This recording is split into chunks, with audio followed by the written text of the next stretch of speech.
Hello and welcome to the second part of the AutoCraft World Tour. Today we will see even more amazing projects, so without further ado, let's get right into it. Alright, so here we have our ultimate Redstone Perimeter Nether side here. So we have the raid farm in the center here that we'll show off in a second as well.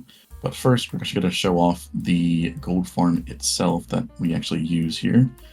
And the only reason we have the gold farm is to actually get a bit of quartz from bartering, which we actually do in the center there. So we have this dropper line here that transports all of the gold ingots that we get right to the barter area.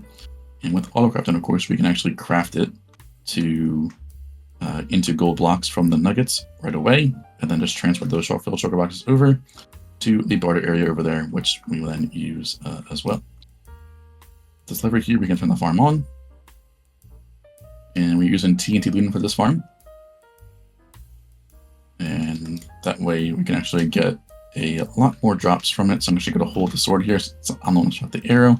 We will get a lot more drops here from this farm. So this is supposed to be built at Y0, and it has usually like these with the skeleton skulls on the floor here for the babies to fall through.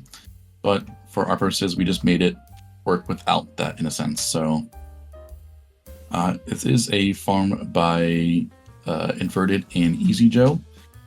They designed this farm to be used for single dimension and without portals and things like that. So it's a bit of a weird farm to actually run or to look at actually, but it is a very interesting one and one that I wanted to use for this nonetheless. So it is definitely a nice farm to actually look at run, and the fact that we actually use TNT looting means you actually have to invest something to run the farm. You can't just run it forever, which for me at this point in the game I actually do like, because some farms are just that overpowered to just run indefinitely without anything investment into the farm. It's like a trade-off you have to run the farm, which does work. But yeah, so this one uses the slime vault conveyor here that goes across, pushing them all down into there, and then it uses a mob conveyor at the bottom here to push them all towards the TNT. And then it has a headless piston here to separate the XP from the drops. So those get transported up. That means only the drops can be transported over. We can't see it here because it's at a render distance, but those get transported up and over. And based off the single strength here by the loaders here, you can kind of see that has a 1 next to it. That means that's currently being used. And it's filtering out the gold ingots and nuggets from each other, which is the gold ingots over here, and the big one is for the gold nuggets to get all that stuff. It's designed to run on a 5 mob cap, but for the purposes of the video for the tour, we're only going to run it at about a little bit over 2, it seems, or 3 actually, because it's 70 mob cap per player, so we're almost at a full 3 mob cap. But yeah, that's what the farm does in a sense. It's not that bad on the server for a single cap, but you don't want to run it at a single cap. You want to run it at its full speed, which is the 5 cap. So you would need to have players a bit further away. So normally it has them in each cardinal direction. But for us, if we were to run it at full speed, we just put spectator bots in the cardinal directions. That way they don't actually spawn anything, but they still increase the mob cap for us. So this isn't its intended purpose to run the farm, but for our use case, it does work really, really well and gets us enough gold to actually barter here, which is what this dropper line at the around the farm does. It transports the boxes of gold ingots over here, and then we immediately start bartering with these piglins here to get us the quartz that we actually need for the farm. And this other dropper line that comes from the side here is actually a transportation line for sand from our concrete storage, which is right above the Nether hub. So that brings the sand over here. That way we can actually craft TNT on the Overworld side, because we also produce gunpowder from the raid farm itself, as well as we have a creeper farm over there to produce gunpowder. That way we can actually craft the TNT that we actually use for the farms on site, making it a lot easier to use the TNT looting, because it does require actual TNT, not a dupe TNT. The left side deco here was also something that could have been printed if you wanted to. So we could also print the floor automatically and the walls if we wanted to do so. But because of the scale, and printing in the Nether is a bit of a pain to do because of all the lava on the outside in the perimeter, you know, at that layer. We just built this by hand. That way it was a lot easier to do as well.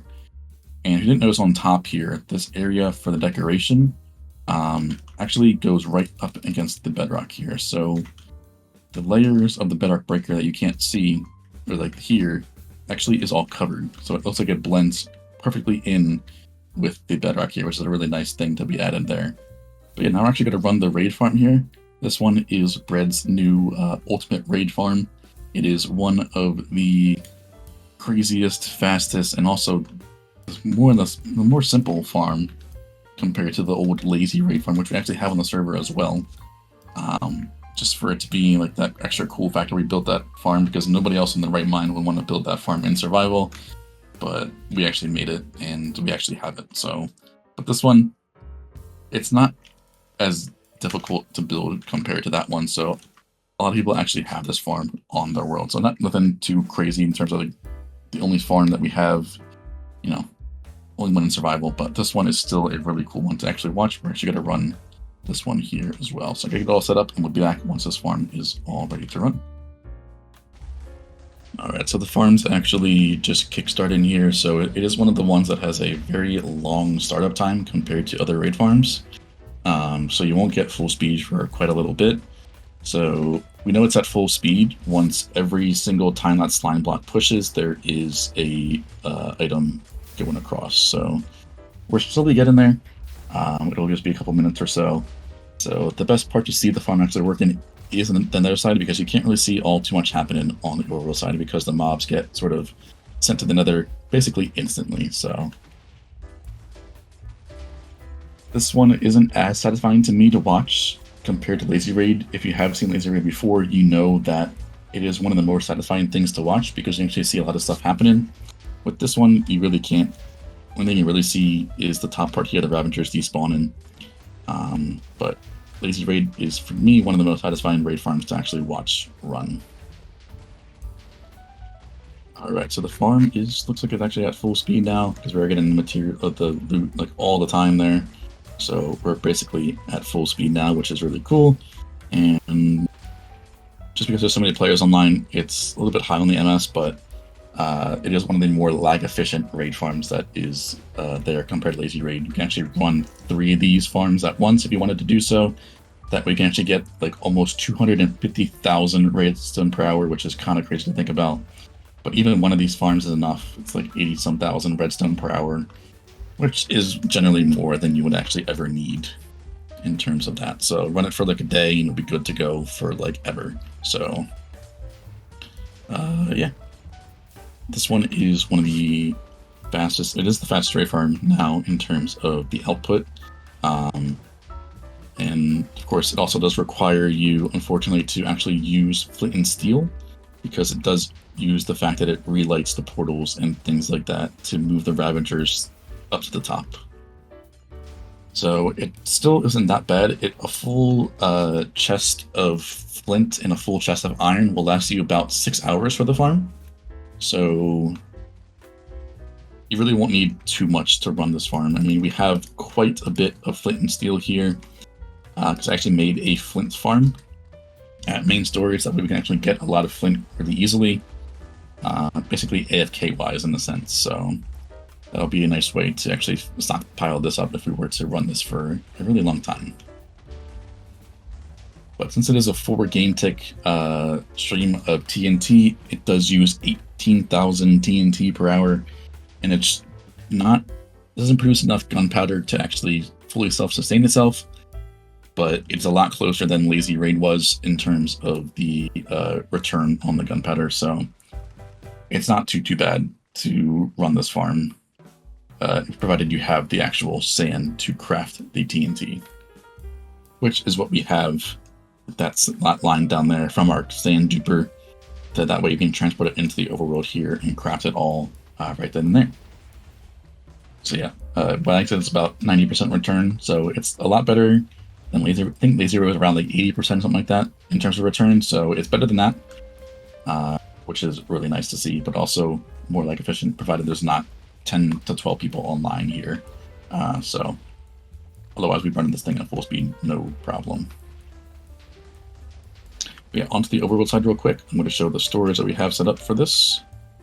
So all it is really is just a couple loaders that we have for the redstone and gunpowder, since that's all we actually care about storing for this, because this area we don't need anything like, you know, emeralds or witch drops.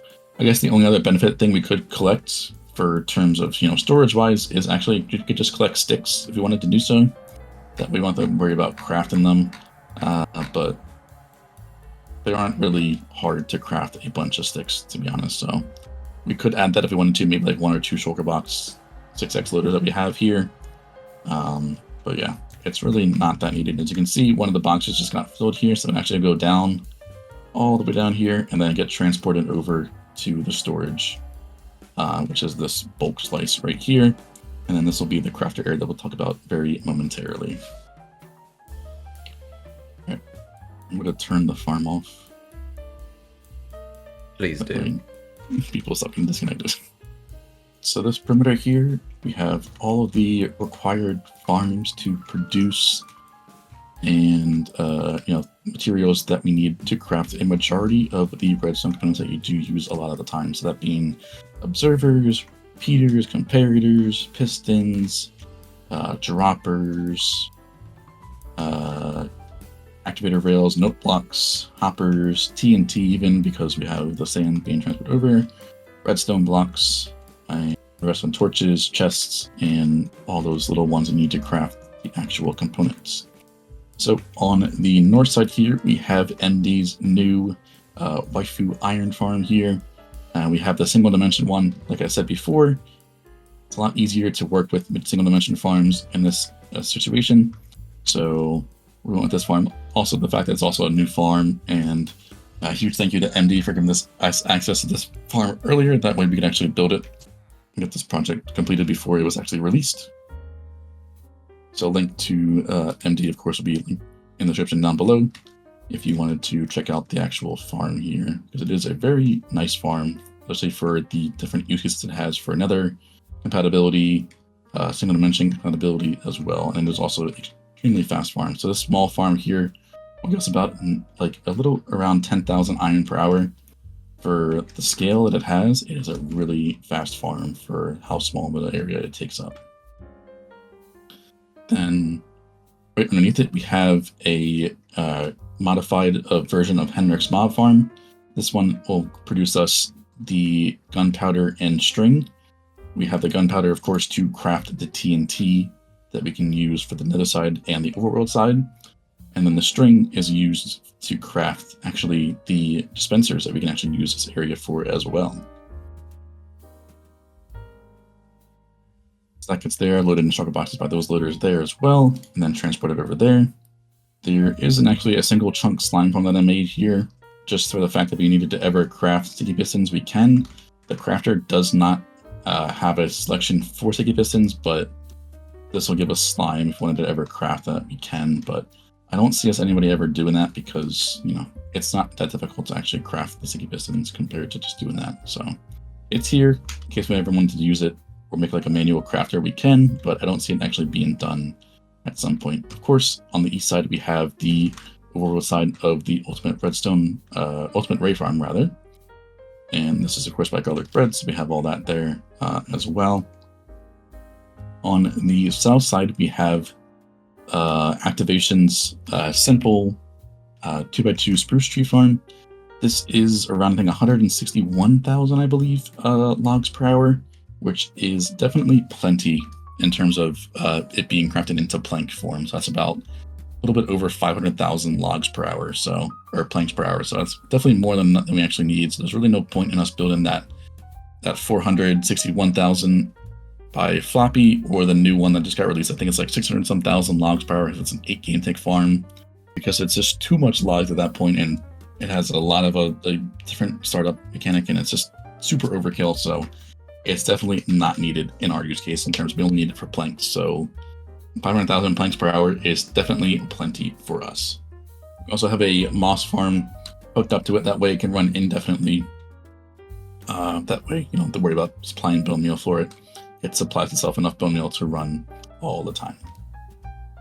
And the very last two farms that we have here are on that west side, and there's actually two of them. One of them is our 72k stone farm, which is 0 tickless, which is a really nice thing to do with this farm. That way you can have that. There is also an XP farm above it using the portals for the zombie pigmen. This way we get enough XP to repair the pickaxe indefinitely, meaning we can run this farm without the worry of breaking the pickaxe or having to refill the pickaxe, for example. On top of that, we have Just Luke's new version of their cobblestone farm. It is a lot easier to build, of course, and things like that. And it also is extremely fast. I think it's around 600-some-thousand cobblestone per hour in a very small form factor. These are the full speed 8x shulker box loaders from Chronos as well. They are a lot more complicated to build, but honestly, it's really simple. It's not that bad once you build a bunch of them.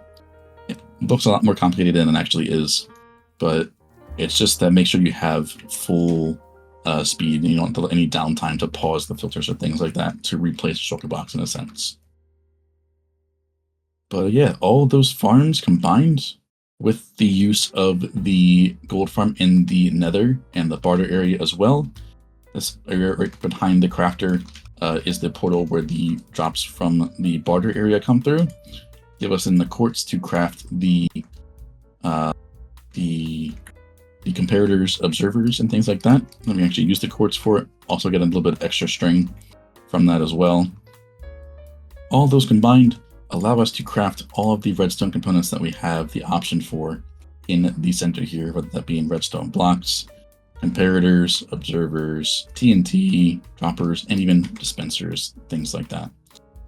This is actually something that Dazi worked with us to develop, and they did a lot of this stuff behind the scenes for us, which is a huge help. And building in survival is going to be something that will be used quite a bit because obviously technical server will be using a lot of redstone components, so this will be an area we lose a lot to get all that stuff for you. But yeah, just for purposes of the video, we're actually going to craft something here with the use of this. So using the crafter, there's actually an instruction here if you've never used it before, but we'll select the component of it being pistons, which is the second page there. And we're going to craft, let's do 4 boxes. So usually if this lamp is on, we have missing ingredients, but I just actually checked the redstone supply and we have around about 300,000 redstone there. So we're good to go in that department. So we're not going to be worried about running out of items there. But yeah, it would stop you, of course, if you were crafting and it goes below that, it'll then stop it. That way you don't, run the risk of missing stuff out there. So what we're going to do is force this button here, and we're going to stand at this crafting table here, and in about 30 seconds or so, we will get the stuff transported to us. I apparently don't have the recipe saved for pistons. I'll go down here. When the first one comes, I'll then do that real quick, but it's not like Andrew's Mass Crafter, and the fact that you'll, have multiple shulker boxes on top of you at like multiple seconds. This one's a bit slower, that way it allows you to actually load the shulker box manually down below there. So we will be okay here. Using mass crafting, it'll be really easy to do this, provided the server would like to work. Oh, I have stuff in my inventory, so it's not going to work great. I'm actually going to do it again. So as you can see there, Dazi has crafted quite a number of pistons for what we've used in our previous bedrock break-in stuff. So we have most of the pistons we've crafted though have been from that airbase we visited before. That one has crafted us about a bunch of pistons that we've used for bedrock break-in projects in the past. So here we go. Now that I actually have it in the correct order, get it down there, load it into the box, and then seconds later we get the next batch. We can then craft all those. There's a lot, put in the box, then we're good to the next batch. So it's a very nice system. Most of the time for mass crafters, you have to wait for the boxes to be loaded, which definitely can take a long time. With this system here, we can do it a lot faster than having to wait for boxes to be loaded in a sense. So it's a nice system overall in terms of quality of life for that. So with the encoded part here, it's a bit of a different way to actually encode the stuff. So on this side over here with the hoppers and jack-o'-lanterns, there are actually boxes in these droppers here that have a certain signal strength. And each one of these slices is responsible for a specific recipe. So these boxes here tell the decoder to actually what boxes to send to be unloaded at this point in time. So we have a red coder over here with the target blocks that does decodes what is going to be actually sent out, and then that will dispense the correct box to the water stream to then go and get unloaded, and it's up to the player there. So that's how the encoded part works for the crafter. That way it knows what box to send, and by selecting which one we want in that lectern there, the first one on the left here, it will then unload the correct corresponding dropper to send the boxes over. And then however many things you selected in terms of boxes you wanted to craft, it will then repeat that cycle over and over again. That's sort of the basic breakdown of it. Definitely there's a lot more to it, but that's that you can understand how the actually encoded part works. If you wanted to learn more about it, you can probably find it on YouTube with mod 4 crafting, which is what the system is used there. But yeah, those crafted materials that we actually did, if I hit this block here to clear the buffer, they'll actually be over here. So once that one gets put over there. All right, so now we have all the pistons over here that we crafted. We can take these back to main storage, for example, and use them for like a bedrock picking project. Or if we need to craft more or build more wood eaters, we can use these as well. But yeah, so we'll probably use this area a lot. We'll have to run the raid farm a lot more to get a bunch of redstone. We'll have to run the mob farm to get more gunpowder. So these lamp indicators basically mean there's about 300 or so thousand stored there. That way we can actually craft a bunch of stuff. We can also override if we wanted to. But these lamp indicators give you a general idea of how full the slice is. And I think if this lamp is on, you can basically craft 27 boxes or so of the item that you wanted to craft in a sense. Obviously, the more demanding ones like the planks, cobblestone, and stone, it'll be a lot more depending on what item you wanted to craft, of course. But for the redstone, the iron, the quartz, and stuff like that, you don't need as much in terms of like per recipe that you will have to craft. But yeah, that's basically this area here, besides the fact that we have the pattern on the floor and walls. That is for us to actually, this is the first area we actually used the floor printer in, as well as the wall printer. So we used the same wall printer that we used for the 1K here. And the floor printer is a bit of a different way that we have the original setup. Definitely linked down below to Floppy's original video explaining all that stuff here. I think the printer is still in one of the corners here. So yeah, you can kind of see it here, the remains of the printer. But it's just basically Floppy's 4GameTech floor printer that we have that is over there. So definitely was a really cool way to actually design this deco, because usually you say we have it designed around the mobs for the perimeter, but because there's so many different types of farm and stuff like that inside the perimeter, we just went with the randomized pattern themed around like the raid, the green and yellow, and the black, of course. But yeah, on to the next project. So here is our general mob farm perimeter. Now it doesn't really have any use case for it, but we don't really need a general mob farm to begin with, but kind of like we have the double witch farm perimeter. It's nice to have it that way, you know. We actually did do a project here, and it's also nice to support one of our fellow members of Henrik that designed this farm. It's supposed to be built at Y0, but we don't really need to do it because it's already that fast. But yeah, so it's just the TNT dupers here, and it then has the soul sand that we collect the drops through with hoppers, and then those drops are then transported to the center there. The mod cap is filled somehow. We're spawning some mobs a little bit further ways away, but you get the general idea. The mobs spawn in those glass areas, tinted glass, so that way no light goes in. But then everything gets transported over here and then burned. We don't really need anything from this farm. It's a really nice way to just farm the stuff in a sense. So there we go. I'll just spawn in now for a quick second, it seems. There we go. I think someone was on the outside of the farm, or the perimeter, so it wasn't spawning any mobs. But now we go. Some mobs spawning. Oh, it's pine.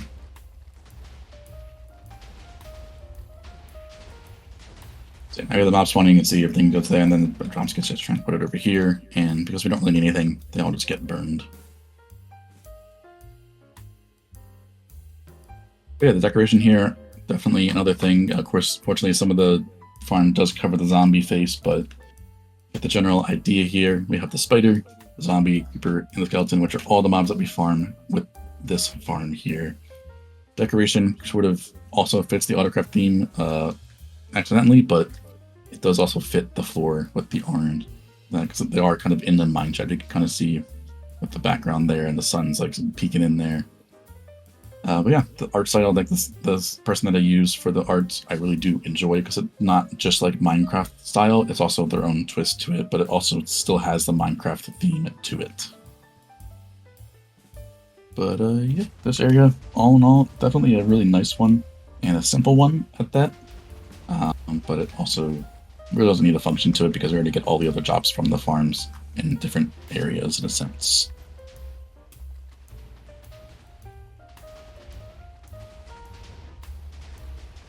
But we use this Hendrix design because we're not really too fussed about the speed or the drops entirely, so it's nice to support someone that, you know, spent the time to actually design the farm, rather than just making like an EOL, for example.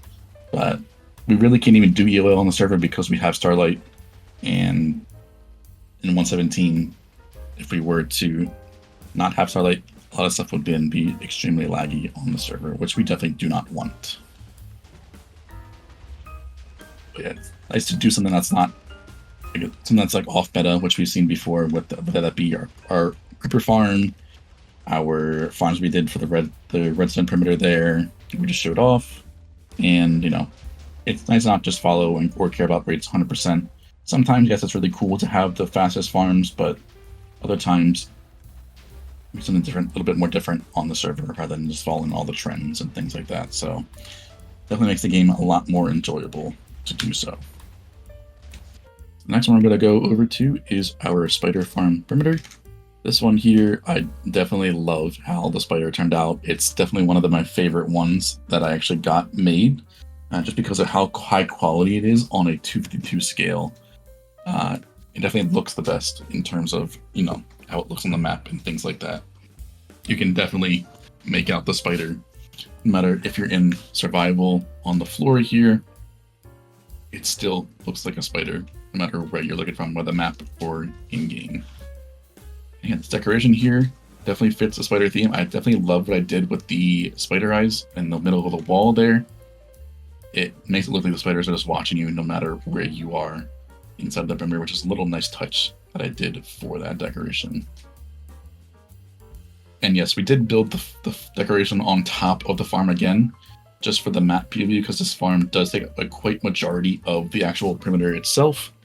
And this definitely does decrease the rates of the farm, but it's not that big of a deal because it's still over like 150,000 string per hour, so I don't think it's that big of a deal to do so. And it does actually use this stacked minecart trick. So if we actually go underneath here, there are no rails for the minecarts to go across. However, the minecarts still are able to make it all the way across with the fact that it has the stacked minecarts on top of them. If I can find one of them, you can see here that these minecarts are actually moving. There's 2 regular minecarts and 1 hopper minecart here that are going across and collecting all the drops either on top of the point of drip zone or that have made its way underneath there. So you can see right here, even though the string is on top of the point of drip zone, it is still collected without the need of the rails below. So if you had point of drip zone killing floors before, you had to have this weird minecart elevation that goes up and down, up and down. With this here, you can have them go right underneath the point of drip zone with the trapdoors and not interfere with anything like that, which is a really nice trick that I never knew about until I actually built the farm. I had to figure out how to actually work the farm.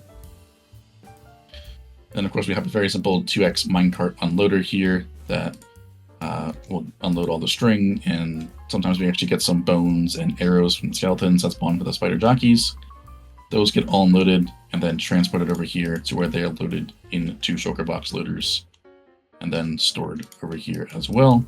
We have quite a bit of string here that we've run this farm for a little bit and there. So I actually did make a little bit of a crafter here to craft wool, because we actually use a lot of the string to craft wool from our previous projects, because we are still actually working on a wool farm that we will show hopefully in the next world tour, because we do, as you can see here, there being the gray wool or like black wool or white wool that we use in the font decoration here. We will need a way to get a lot of decoration for wool for decoration very, very soon. So hopefully within the next tour, we will have that farm completed and everything like that. But yeah, that's pretty much this whole perimeter here. Of course, it would be made a little bit faster if you didn't have the farm or the decoration and glass on top of the farm as well. But having the map like this, we spent so much time on the decoration to begin with, it would feel kind of like a waste to have done all the decoration on the outside of the farm or up below the farm for the floor than to just do that. But overall, this area does look extremely cool with all the decoration we put into this area here. What we like to do on the server is not just build fast farms, but also to decorate them in our own sort of style to just show that extra bit of effort there for the farm. So we actually got 2 more locations to visit. We have the Squid and the Flower Farm. And then that, believe it or not, that's everything completed in this world tour. Alright, so the next project here we have is our Squid Farm Perimeter. We actually have both of these squid types farmed here in the single area. Just stay in the center here, that way we can actually get the squid to spawn in the regular squid farm. But yeah, so there's both here, the regular squid farm and the glow squid one. Now, yes, of course, we could have built this glow squid one a lot lower, but to keep it in line with the regular squid farm, that way it doesn't look too weird, we have them both at the same height here. And yeah, so squid are usually one of the slower mobs to farm, but even with the single one with a 12 by 12 river that we have here, it is extremely fast on a triple cap. So there's really not need to have a multi-dimensional one or even have a Luden, because either way, we still get about a shulker box of both glow ink as well as regular ink in about 5 minutes. So these farms are definitely way faster than we would ever need. That is for sure. So yeah, simple minecart collection. We could have done like hopper streams, but hopper minecarts are also a lot easier to just collect a lot more items than you actually need. So not difficult to do. Minecart unloaders transport the items over with the use of the droppers there into the water stream, and then get transported into the center there where they are sorted. And because there is a chance to get like fish and things like that for both of them, we have to put the box sorter or the sorters there. But yeah, so definitely a lot faster than we'll ever need in terms of ink or glow ink, even though I love to use my the glow ink on the signs and the item frames to make them a lot easier to actually look at.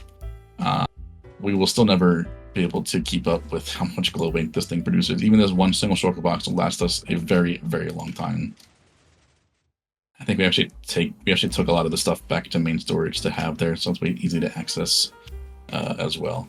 But yeah, this wall decoration here, one of my more simple ones, because it's just basically like an arrow in a sense that goes back and forth, but alternating the blue and the cyan definitely fits the squid theme, as well as the floor that we have the googly-eyed squid. That was part of one of the April Fool's things, where you had that on the squid, as well as the glow squid that is behind or in front of the coral reef.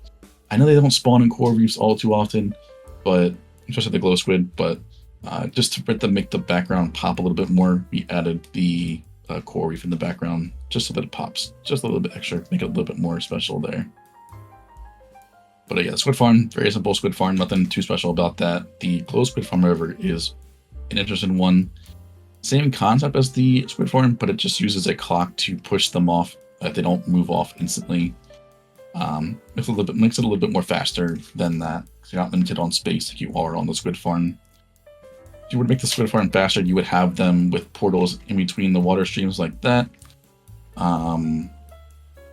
You're limited on space in 117. In 118 plus, or whenever they change the world generation, you have a lot wider rivers, so it's a lot easier to make a larger farm. But with this one, it's a lot more restricted in terms of the river size and things like that. So you're not limited to the space with the glow squid farm. And with the glow squid farm, you have special spawning conditions in 117. I think it'll also change in 118 as well. So they have to be underneath, full darkness, and has to be spawned on top of either stone, granite, diorite, or also deep slate. For us, fits this color palette a lot better than stone or diorite or whatever would fit. So it blends in a lot better with that instead. So yeah, very simple area. We did want to have an area which we have these farms a little bit offset to the top here. We were going to have some like squid switches and things like that, but we can't figure out how exactly we want to do it in 117, just because working with squids and their time out of water is very, very difficult to do. So we may add it at some point, but at this point in time, we don't know exactly what we're going to do with the switch in a sense. But that's why we have it offset to the one side to the north rather than just in the middle of the perimeter. But maybe at some point we will figure out a way to actually get that switch to work properly. And now we're just on to the final area that we're going to visit, which is the most recent project of the flower farm perimeter. This is one of our most recently completed projects. If you ignore building all the piston bolts that we are taking today to each one of the projects, normally I would do them when we decide to make the project, but fortunately this didn't end up working that way. I don't know why the server is struggling right now, but it is, and I can't move. There we go. But yeah, so we basically built all the piston bolts we took for these tours, or for this tour rather, in roughly a weekend with multiple people working on them. So that's the other benefit of the simple decoration that we have on the outside. So it's not too complicated to do in a sense compared to other designs you have seen before. But yeah, besides that, this is the most recent project that we have completed here, and we get all the flower types as well as all of the dye types in one single area, which is a really big help if you wanted to do that as well. Flowers, the seeds, and it pushes them all up on top and then funnels them all into the main water stream. Usually we would have the bone meal farm running as well, but because we don't want to have people's game crash, we are not doing that on top of each other. So yeah, all those dyes or those flowers get transported to the main UI here, and as you can see, the lamp indicators indicate which ones are currently being crafted. Because we do actually sort them just so that we can figure out what's what and what's going where. So, but yeah, those all get crafted into the dye. We have a toggle to either store it in dye form or to store it in the flower form, which we can do as well based off these UI in the center here with the item frame. So we can store it either in the dye form, which is coming in right now, or in the flower form if we ever needed to use them for decoration for some reason. There also is, unfortunately, some dyes that we can't automatically get in terms of, getting the actual flower. Pink you can actually get with pink, but we didn't actually have an area for pink, so we're actually going to craft it automatically. And as well as lime, you can actually get that automatically by smelting sea pickles, but we didn't want to do anything with that in this area in a sense. We wanted to all get it by flowers or crafting because we have auto-crafting, of course. You can turn the flower farms off, Alex. But yeah, so those are something we can input manually here, making use of this input over here. So with this, we have the different dyes to signify which input can go where. So green and white will give you that lime, blue and green give you the cyan, red and white give you pink, red and blue give you purple, and black and white give you gray. Flower farm on off, I'll turn that off right now.